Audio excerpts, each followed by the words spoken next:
we'd infiltrated deep into Pala territory, skimming the desert as we went.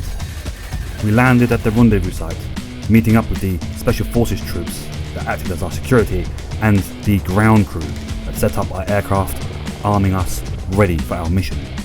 We were going after an enemy logistics hub, an extremely important base for the distribution of reinforcements and supplies to the front line. But in order to carry out this mission, we would have to fly towards our target through the mountains, flying as low as possible to avoid enemy radar and enemy surface-to-air missile defences. We had also been briefed to expect ground forces on the way, small groups, patrols and the like. The cannon of an IFV was more than capable of taking down a Chicane helicopter. These would have to be destroyed whenever we met them. We were armed with, aside from our cannon of course, linchpin rockets, AGM-48 guided missiles, and a pair of heat-seeking air-to-air missiles for our defence, in case we should run into any Pala aircraft. Making sure I had the linchpins armed, we scanned the hillsides for enemy forces, and it wasn't long before the first showed themselves to us. A reconnaissance vehicle supported by an APC. Not taking any chances, both my gunner and I opened fire at the same time. He with the cannon and myself with the linchpin missiles, destroying first of all the recce vehicle, followed quickly by the APC. And just a short way up the mountainside, a third vehicle showed itself, another recce vehicle, probably from the same platoon, which very quickly went the same way as the first two. We were now getting into some very dangerous territory, high up in the mountains. Long-range, radar-guided enemy air defense was present here, and we had to be careful not to skyline ourselves and provide them with an ample target. But just on the other side of this ridge lay our primary target, and it too would be defended by closer range air defense as well as ground forces armed with heavy weaponry. We would have to play our cards very carefully. Hopping up over the ridgeline, we instantly began letting loose with our linchpin missiles, destroying enemy ground forces, predominantly enemy recce vehicles. There were also close-range air defense, carrying infrared-guided missiles. These were of course a primary target at first, and we were fortunate enough to be able to destroy them before they could get a lock on us. This had now earned us some breathing space. As far as we could see, there was nothing else there at the base that was purpose-made for destroying aircraft. We targeted a distant radar near the coast with one of our AGM-48 missiles, thus further degrading the enemy air defense network in the area. But now things got a little bit tricky. The base was located in a large patch of dead ground, the terrain shielding both the base and the vehicles surrounding it, making it very difficult to hit from afar, at least not without presenting a perfect target to enemy long-range air defense, and closing on the target posed other risks.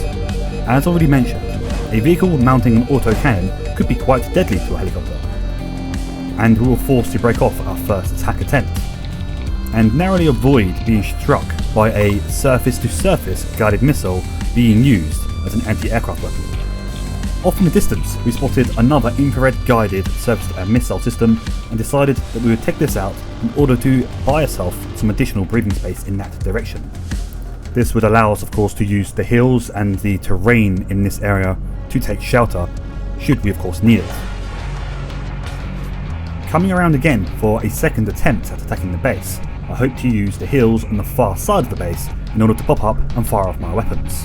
But I had not accounted for the road entryway leading into the base, which would leave us open to the ad hoc enemy air defense.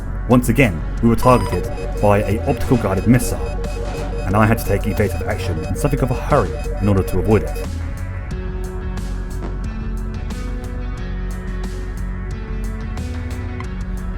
In the end, we withdrew away from the base, while some distance, headed up towards the coast, and from here I hoped to be able to pop up over the hills and fire at the enemy base and its vehicles defending it using linchpin missiles and the AGM-48s. Of course, once some of the enemy vehicles were gone, we could then close in and carry out the coup de grace, finishing off the base. And so, coming to a near hover, we began to prepare our attack at last. Slowly gaining altitude to pop up just over the hills, just enough to be able to laser designate our targets. And as soon as we had line of sight, we began to open fire, first targeting the APCs and reconnaissance vehicles that mounted autocannons. My gunner opened fire on the rest of the base, keeping enemy troops suppressed as we did so. Now was the time to open fire at will, firing off missiles and rockets in volleys, destroying the base, reducing it to rubble, destroying the base's buildings, and of course making sure we destroyed any supply vehicles in the area.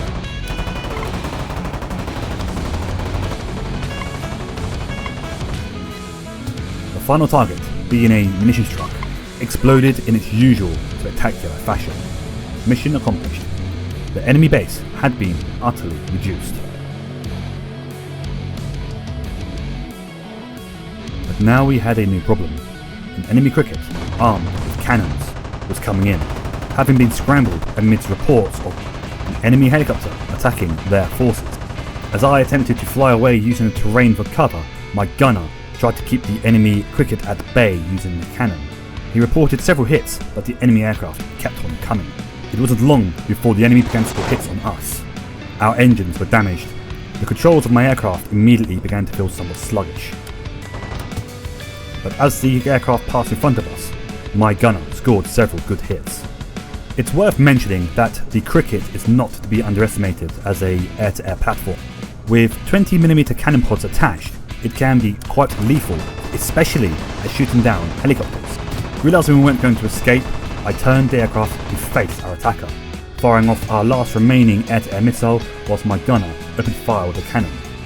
The enemy aircraft was destroyed, but we were in a bad way. Smoke poured from our engine, the throttle was weak and controls sluggish. Getting back to base might not be the walk in the park I thought it might. We first had to clear the mountain ridgeline, again ensuring that we did not skyline ourselves too much to the enemy long-range air defences. I of course did my utmost to ensure I kept our radar altitude as low as possible, but as the peak came close, we would have to expose ourselves for a short time at least. There was no avoiding it. And indeed, there was a very nerve-wracking 20 seconds or so where we were being painted by an enemy long-range radar-guided missile system. But fortunately, they were never able to get a full lock, nor were any weapons fired at us, until at last I pushed the nose over and flew straight down the other side of the ridge, once again hidden from the enemy air defences. With our ad hoc FOB just ahead, it was now simply a case of returning to base and landing. A relatively simple case of course with our damaged helicopter, but I was now relatively confident that we were home and dry. Looping around the other side of our small FOB to bleed off some of my speed to make landing a little bit more comfortable, I lined us up, avoided the trees of course, and prepared to make what I assumed was going to be a somewhat uncomfortable landing. Don't forget, our engines were damaged. And indeed, coming down on the pad was somewhat bumpy, but the aircraft, designed for such landings, suffered no more additional damage. Our support troops and the crews began to pack up ready to depart, and we prepared to destroy our aircraft in place. It would not be able to fly any further from here, and would have to be abandoned. But the mission had been highly successful. An important enemy logistics hub had been utterly destroyed. Thank you ever so much for watching once again. I hope you enjoyed this rather short video. If you did, please do subscribe and leave a like, and tell me what you think or what you would have done differently in the comments. Hope to see you again soon. Cheerio for now.